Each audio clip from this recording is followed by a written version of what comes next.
یہ بات میں نے 5ویں جماعت میں پڑھی تھی. علامہ اقبال کی نظم شکوہ جواب شکوہ میں نے پڑھی.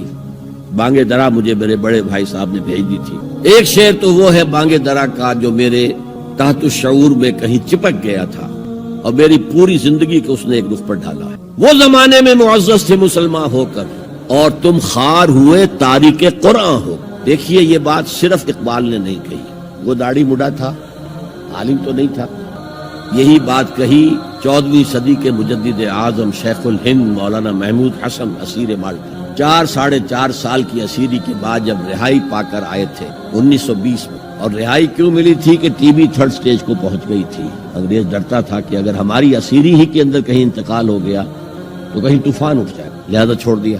دیوبند میں ایک جلسہ منعقد ہوا اور وقت کے سارے بڑے بڑے علماء موجود. اشرف علی تھانوی صاحب موجود, شبیر احمد عثمانی صاحب موجود, مولانا حسین احمد مدنی موجود, ہمارے جو پاکستان میں مفتی محمد شفیع صاحب موجود. اور انہوں نے یہ واقعہ لکھا ہے اپنی کتاب میں وحدت امت میں کہ شیخ الہند نے کہا کہ ہم نے تو اپنی 4 سالہ دور اسیری میں جتنا ہی غور کیا ہے ہمیں اپنے زوال کے 2 اسباب نظر آئے ہیں.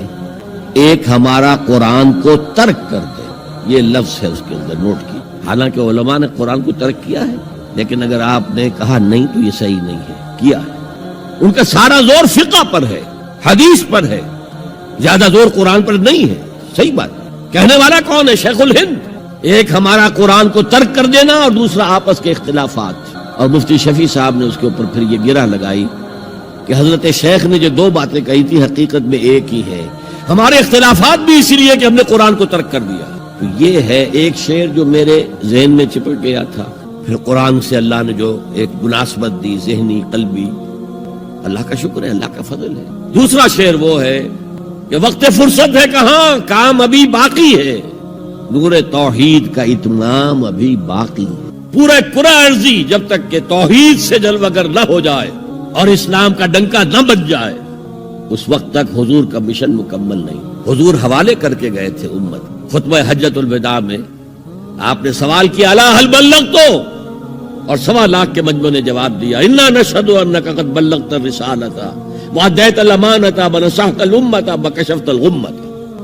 ہاں حضور ہم گواہ ہیں, آپ نے حق رسالت ادا کر دیا, حق امانت ادا کر, مسلمانوں کی خیر خواہی کا حق ادا کر دیا, امت کی خیر خواہی کا, اور گمراہی کے پردے چاک کر. 3 دفعہ حضور نے سوال کیا, 3 دفعہ جواب دے کر پھر آسمان کی طرف نگاہ اٹھائی اور انگشت شہادت سے اشارہ کیا اور پھر لوگوں کی طرف اللہم اشہد اللہم اشہد اللہم اشہد, اے اللہ تو بھی گواہ رہے, یہ مان رہے ہیں کہ میں نے پہنچا دیا.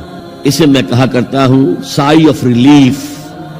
کندھوں پر ایک بہت بڑا بھاری بوجھ آ گیا تھا, بہت بڑی امانت تھی قرآن.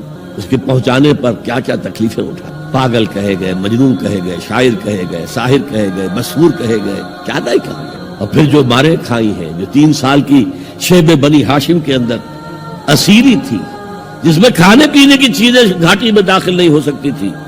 ہماری جیلوں میں تو آپ کو کھانا تو ملتا ہے, وہاں تو کچھ نہیں تھا.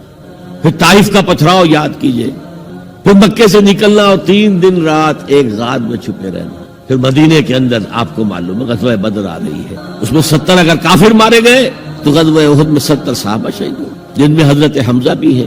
3 رشتے ہیں حضرت حمزہ سے حضور کے, چچا بھتیجا, سب کو بس یہی معلوم ہے.